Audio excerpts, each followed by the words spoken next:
सितंबर 1538 में यूनान के जुनूब मगरबी किनारे पर एक मशहूर ज़माना जंग हुई थी। चूंकि इस किनारे पर वाक़े इलाके का नाम परयुवेज़ा है, इसलिए इस जंग को ट्रेवेज़ा के नाम से याद किया जाता है, जो वेनिस, खलीवा और स्पेन के सलीबियों इत्तेहाद की जानिब से लड़ी गई थी और इसके सामने सल्तनत उस्मानिया के जंगजू थे। 29 मई 1453 को 54 दिन के मुहासरे के बाद फतेह कुस्तुनतुनिया के पूरे 85 बरस बाद ये जंग हुई थी। ये जंग खैरुद्दीन बारबरोसा की रहनुमाई में सल्तनत उस्मानिया ने जीती थी, और अगर हम इसमें शामिल दीगर गैर मामूली जंगजुओं की तफसील में जाएं तो इनमें सबसे अहम नाम हमें सैयदी अली रईस का मिलेगा। वो एक बहादुर और इंतहाई ज़हीन और बारिश इंसान थे। उन्हें बारबरोसा के बाद दूसरा समंदरों का बाप कहा जाता है। उन्होंने सल्तनत उस्मानिया के परचम को समंदरों में बुलंद करने में बहुत ही कलीदी किरदार अदा किया। मगरब तो हमारे इन हीरोज़ को समुद्री लुटेरे कहते हैं, लेकिन उन पर कई किसी किस्म के प्रोपेगेंडिस भी किए जाते हैं, लेकिन फिल्में बनाई जाती हैं, जबकि इनके अगर हकीकत को देखा जाए, हकीकत लाइफ को देखा जाए, तो उन्होंने इस्लाम का परचम इस तरह बुलंद किया था जैसे सुलेमान शाह के बेटे अर्तुगरुल गाजी ने किया था।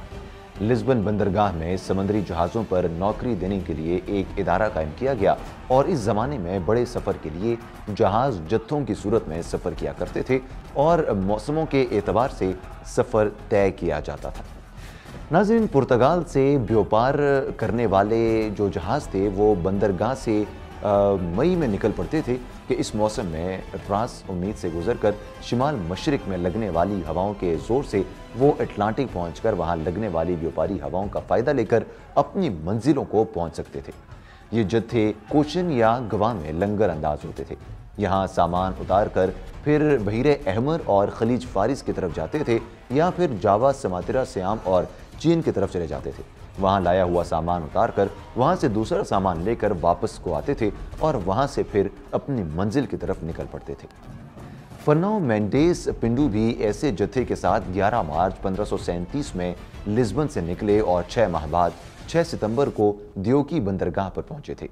इस जजीराई बंदरगाह पर पिंडू के पहुंचने से पहले 2 बरस पहले यानी 1535 में पुर्तगाली ज़बरदस्त कब्जा कर चुके थे और कैथेड्रल के साथ अपने तहफ़्फ़ुज़ के लिए क़लआ भी बना चुके थे। ये वो ज़माना था जब कई इलाकों पर सल्तनत उस्मानिया की ताकत का असर किसी मौसम की तरह छाया हुआ था, और सल्तनत उस्मानिया का सुल्तान और ताकतवर हाकिम सुल्तान सुलेमान अव्वल था। ये उस सल्तनत की 10वीं और तवील तरीन हुक्मरानी करने वाले सुल्तान थे। खानाबदोश तुर्क कबाइल जो पहले अरब खित्तों में उनकी अफवाज में शामिल हुए और बाद में उन्हीं तुर्कों ने सिल्जूकी विलायतों की बुनियाद रखकर मशरक़ी वस्ता, अफ्रीका और यूरोप के वस्त अनातोलिया की सरजमीन पर एक नए तारीखी दौर की इब्तिदा की। फिर इन्हीं की वतन से उस्मानी सल्तनत का आगाज़ हुआ। उस्मानियों ने रूमियों और बजंतीनियों की जगह एक खला को पुर करते करते नई तुर्क तहजीब की बुनियाद रखी। ये भी ज़हन में रखना ज़रूरी है कि उस्मानी तुर्क का ये नाम किसी नस्ल या कौम का नाम नहीं, बल्कि उनके पहले फरमारवां उस्मान खान से मंसूब है।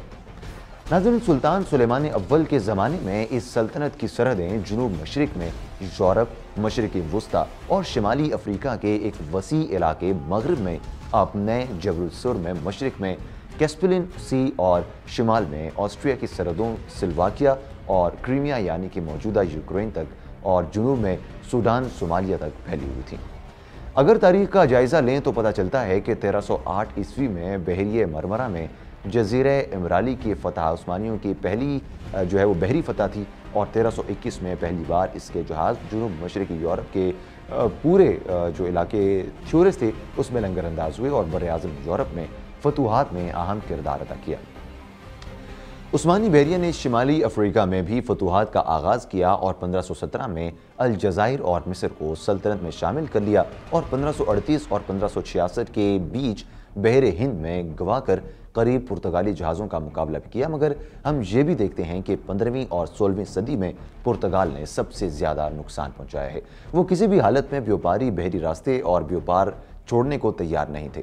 उन्हें समुद्री फतूहात की वजह से सैयदी अली रईस और बारबरोसा जैसे हमारे समुद्री जंगजू यूरोप और अमेरिका के लुटेरे और डाकू कहलाए जाते थे। नाजरीन, आज से तकरीबन 2500 साल पहले यूनान के मशहूर फिलोसोफर थ्यूबरक्लेस ने यह कहा था कि जो दुनिया की ताकत समंदरों पर अपना कंट्रोल कर लेगी वही पूरी दुनिया पर हुक्मरानी करेगी।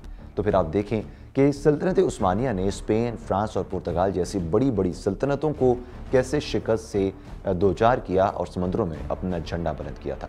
इन्हीं दहाइयों में हमें दमनगवा और दीगर हिंदुस्तानी बंदरगाहों पर फर्नाओ मेंडिस पंडो का नाम भी सुनने को मिलता है, जो एक काबिल ज़िक्र एडमिरल हुआ करता था।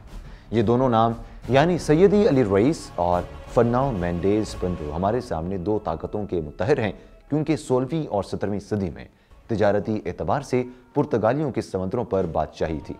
यहाँ तक कि बहिरे हिंद को पुर्तगाली समंदर कहकर पुकारा जाता था और वो तिजारत और दीगर कई मिल्कियतों और ज़मीनों पर कब्जा करने की खातिर इंसानियत की सारी सरहदें अबूर कर जाते थे। हम यहाँ फर्नाओ मेंडिस पंडो का जिक्र इसलिए कर रहे हैं क्योंकि वो एक काबिल ज़िक्र अमीरुल बहर हुआ करते थे और इसके साथ साथ व्यापारी भी थे।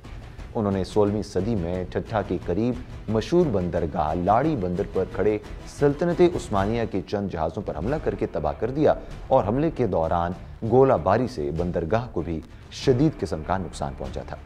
इस हमले के बाद मुग़ल हुकूमत ने लाहौरी बंदर पर बचाव के लिए तोपें नस्ब करवाई थी और ये इन दिनों के हालात थे जिनमें शीरीनी कम और तलखी ज़्यादा नज़र आती है। खौफ व दहशत और अकेलेपन के एहसास की जंगल आपको हर जगह मिलेंगे। ना नीले समंदरों पर सुकून की कश्तियाँ चलती थीं और ना ही रास्ते महफूज हुआ करते थे। टकसालों में इतने सिक्के नहीं ढलते थे कि जितने लोहे के हथियार बनाए जाते थे कि एक दूसरे का खून बहाया जाए और धान की फसल की तरह इंसानों की गर्दनें काटी जा सकें। सैयदी अली तुर्क 1498 में कुस्तुनतुनिया में पैदा हुए थे। उनके वालिद बहरिया के इंजीनियर थे, जिनका असर सैयदी अली की ज़िंदगी पर भी यकीनन पड़ा। इनकी दिलचस्पी बहरी जहाज़ों के अलावा रियाजी, फिल्कियात और जोग्राफिया से भी थी और यही नहीं, वो एक अच्छे शायर और मुसन्निफ भी थे। वक्त गुजरता गया और बहरिया के एक आला अफसर बन गए। फिर उन्हें कैप्टन और एडमिरल दोनों ओहदों के लिए इस्तेमाल होता देखा गया है। इसके ओहदे पर उनको तरक्की दी गई और वो बहरिया रूम में उस्मानिया बहरिया की बड़ी मुहिम में शरीक रहे। उनमें से एक मशहूर जंग प्रवेज़ा का जिक्र हम पहले ही कर चुके हैं, जो 1552 में सुल्तान सुलेमान ने सैयदी अली रईस को बहरिया के बेड़े का कमांडर मुकर्रर किया, जिसके बाद वो 7 सितंबर 1553 को हलब से रवाना हुए और इस खित्ते के अहम मकामात का दौरा करने के बाद फरवरी 1554 में खलीज फारिस के शहर बसरा पहुंचे और फिर आबनाए हर्मस के किनारों की बंदरगाहों को देखा, जहां पुर्तगालियों का कोई नामो निशान नहीं था। बसरा से निकलने के 40वें दिन माह रमज़ान के 19वें दिन गवा से आते हुए 25 पुर्तगाली जहाज़ों से उनकी मुठभेड़ हुई, जिसमें उन्होंने पुर्तगालियों की ईंट से ईंट बचा कर रख दी थी। इस मुठभेड़ के 17वें दिन जब वो मस्कत पहुंचे तो एक बार फिर पुर्तगालियों से उनका आमना सामना हुआ, क्योंकि वहां पुर्तगालियों की हुकूमत थी। जंग के दौरान दोनों तरफ के जहाज़ों को तेज़ हवाओं ने मशरिक की तरफ धकेल दिया। इस जंग में पुर्तगालियों को ज़्यादा नुकसान उठाना पड़ा, मगर समंदर के किनारे पर बसने वाले लोग उस्मानी सल्तनत के दोस्त नहीं हुआ करते थे। इसलिए सैयदी अली किनारे पर नहीं पहुंचे और खलीज उस्मान पहुंचे, मगर वहां के भी मकामी लोगों ने उन्हें ज़मीन पर कदम रखने नहीं दिया। यूं फिर वो ईरान से होते हुए बलूचिस्तान के साहिल गवादर पहुंचे, जहां के कई बलोचों ने उस्मानी बेड़े को खुशामदीद कहा और उस्मानियों की हर मुमकिन मदद की भी यकीन दहानी कराई। पाकिस्तान के बाशिंदों ने सल्तनत उस्मानिया से बहुत ज़्यादा मोहब्बत की और अब भी करते हैं और करते भी थे, और जब सल्तनत उस्मानिया टूटी तो उस वक्त भी बर्र सगीर में सबसे ज़्यादा आज के पाकिस्तानियों ने ही सल्तनत के हक़ में आवाज़ें बुलंद की थी। तो प्यारे दोस्तों, आज के लिए सिर्फ इतना ही। यकीनन आपको ये वीडियो भी अच्छी लगी होगी। अपनी कीमती राय का इज़हार ज़रूर कीजिएगा और हमारे साथ ऐसे ही जुड़े रहिएगा। आपके लिए मज़ीद भी ऐसी वीडियोज़ लेकर आते रहेंगे। तब तक के लिए दीजिए इजाज़त। अल्लाह ने के बाद।